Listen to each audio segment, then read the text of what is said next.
पवन सिंह बन गए उप मुख्यमंत्री बिहार का। जी हाँ दोस्तों, अभी ये बात को मजाक में बनाया जा रहा है क्योंकि वोट होने से पहले सभी का कहना ये था कि बीजेपी पार्टी से पवन सिंह को मंत्री बनाया जाएगा और वह या तो मंत्री बनाया जाएगा, उप मंत्री बनाया जाएगा या किसी पद पे रखा जाएगा, लेकिन पवन सिंह को यहाँ पे यूज करके छोड़ दिया गया। ये सारी बातें पवन सिंह के जो विरोधी लोग हैं उनका कहना है और ये बात मैं भी अगर सोचूं तो मेरा भी यही कहना है कि जिस तरीके से पवन सिंह ने रोड शो किया और इतनी सपोर्ट किया और इतनी रैलियां की बीजेपी के लिए, तो उनको कुछ ना कुछ बनाना चाहिए था कि नहीं चाहिए था? आप लोग कमेंट में बताइएगा।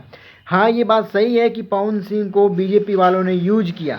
वो अलग बात है कि अगले 5 साल के बाद में वो एमपी में खड़े होंगे या नहीं होंगे, वो तो बात की बात है। लेकिन अभी उनको फिलहाल में सच में कुछ ना कुछ पद पे रखना चाहिए था, सच में कुछ उनको बनाना चाहिए था, जो कि बिल्कुल भी नहीं हुआ। उप मुख्यमंत्री सम्राट चौधरी बीजेपी से बना दिया गया है और मुख्यमंत्री के रूप में नीतीश कुमार को रखा गया है। आप लोग क्या सोचते हैं, पवन सिंह के साथ में जो ये हुआ वो बिल्कुल सही हुआ कि गलत हुआ? कमेंट में अपनी राय जरूर दीजिएगा। और जितने खेसारी भैया के समर्थक हैं और वो पवन सिंह के विरोध कर रहे हैं और कह रहे हैं कि पवन सिंह को मुख्यमंत्री नहीं बनाया गया, बिल्कुल गलत किया, तो बिल्कुल सही बात है जो बोल रहे हैं, बिल्कुल सही बात है। और ऐसा नहीं होना चाहिए था क्योंकि उनको किसी ना किसी पद पे रखा जाना चाहिए था, क्योंकि ये सत्य और सच बात है।